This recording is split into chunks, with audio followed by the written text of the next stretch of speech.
Singer Neha Kakkar के बारे में, जो कि अपने फैंस के बीच सेल्फी क्वीन के नाम से भी काफी मशहूर है। अपनी आवाज का जादू चलाने वाली नेहा कक्कड़ ने बहुत सारी फिल्मों में सुपरहिट गाने दिए हैं और उनकी लोकप्रियता का अंदाजा आप उनके फैन फॉलोइंग से खुद ब खुद लगा सकते हैं। वह इंस्टाग्राम पर सबसे ज्यादा फॉलो की गई इंडियन सिंगर हैं, जहां उन्हें 9.3 मिलियन से भी ज्यादा लोग फॉलो करते हैं। वहीं फेसबुक पेज पर भी उनके करीब 14 मिलियन लाइक्स हैं। हालांकि आज के समय में इतनी पॉपुलर हो चुकी नेहा कक्कड़ ने अपनी शुरुआत बहुत ही छोटे लेवल से की थी। यहाँ तक कि शुरुआती समय में उन्हें भजन और आरती गाते हुए भी देखा जा सकता है। तो चलिए दोस्तों, हम नेहा कक्कड़ की पूरी लाइफ स्टोरी जानते हैं कि किस तरह से एक आम लड़की न केवल लोगों की बल्कि बड़े बड़े म्यूजिक डायरेक्टर्स की भी फेवरेट सिंगर बनी। तो दोस्तों, इस कहानी की शुरुआत होती है 6 जून 1988 से, जब उत्तराखंड के ऋषिकेश में नेहा कक्कड़ का जन्म हुआ। उनके पिता का नाम जय नारायण कक्कड़ और माँ का नाम नीति कक्कड़ है। साथ ही उनकी एक बहन सोनू कक्कड़ और भाई टोनी कक्कड़ भी हैं। बचपन में ही नेहा अपनी फैमिली के साथ दिल्ली शिफ्ट हो गई और वहां उन्होंने न्यू हॉली पब्लिक स्कूल से शुरुआती पढ़ाई की। म्यूजिक से प्रेम उन्हें बचपन से ही हो गया था और सिर्फ 4 साल की उम्र में उन्होंने भजन और आरती गाना भी स्टार्ट कर दिया।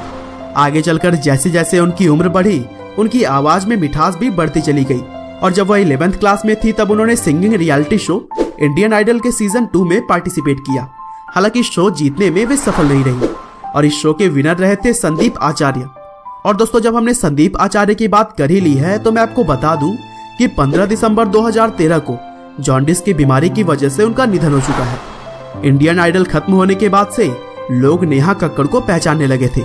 हालांकि उनके जीवन में अभी वो सफलता नहीं आई थी जिसकी वो हकदार थी। धीरे धीरे समय बीतता गया और नेहा कक्कड़ अपनी गायकी पर काम करती रही और फिर आगे चलकर 2008 में उनकी मेहनत तब जाकर रंग लाई जब उन्होंने अपनी solo album Neha the Rockstar launch की, जिसे कि मीट ब्रोज ने कंपोज की थी।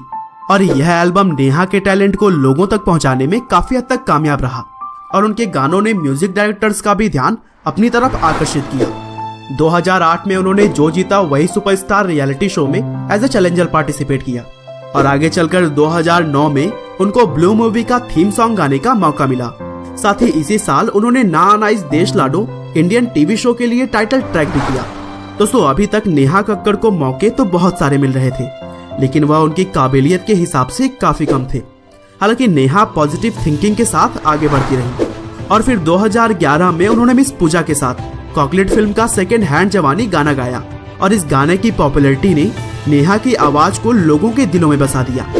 2012 में उनका गाया हुआ SRK एंथम भी काफी मशहूर हुआ और फिर अगले साल 2013 में हनी सिंह के साथ यारियां मूवी में उन्होंने ब्लू है पानी पानी गाना गाया, जो कि नेहा कक्कड़ के करियर का टर्निंग पॉइंट साबित हुआ और फिर यहाँ से उन्होंने कभी भी पीछे मुड़कर नहीं देखा।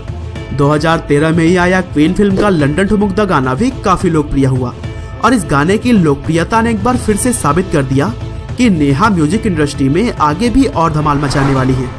2014 में नेहा ने अक्षय की फिल्म गब्बर इज बैक में आओ राजा गाना गाया और दोस्तों, इसके अलावा भी उन्होंने बहुत सारे गाने गाए हैं, जिससे कि अगर मैं एक एक करके आपको बताऊं तो वीडियो काफी लंबी हो जाएगी। इसीलिए अगर आप गाने की पूरी लिस्ट जानना चाहते हैं तो डिस्क्रिप्शन में दिए गए लिंक को फॉलो कर सकते हैं। हालांकि मैं कुछ और सॉन्ग्स की बात कर ही लेता हूं जो कि नेहा कक्कड़ के सबसे पॉपुलर सॉन्ग्स में से एक हैं। जैसे कि बार बार देखो मूवी में उन्होंने एक गाना गाया था काला चश्मा और यह गाना इतना पॉपुलर हुआ कि इसे यूट्यूब पर अब तक करीब 384 मिलियन व्यूज मिल चुके हैं। साथ ही फीवर मूवी में उन्होंने मिले हो तुम हमको गाना गाया था, जिसे कि यूट्यूब पर फिलहाल 374 मिलियन से भी ज्यादा बार देखा जा चुका है। साथ ही 2017 में नेहा कक्कड़ ने सिंगिंग रियलिटी शो सारेगामापा में जज का रोल भी अदा किया। और दोस्तों, अंत में कुल मिला जुला कर बस मैं यही कहना चाहूंगा कि नेहा कक्कड़ आज जो भी हैं वो अपनी मेहनत के दम पर हैं। उन्होंने एक मिडिल क्लास फैमिली से एक जानी मानी सेलिब्रिटी बनने तक का रास्ता बखूबी तय किया। उम्मीद है कि आपको नेहा कक्कड़ की यह कहानी जरूर पसंद आई।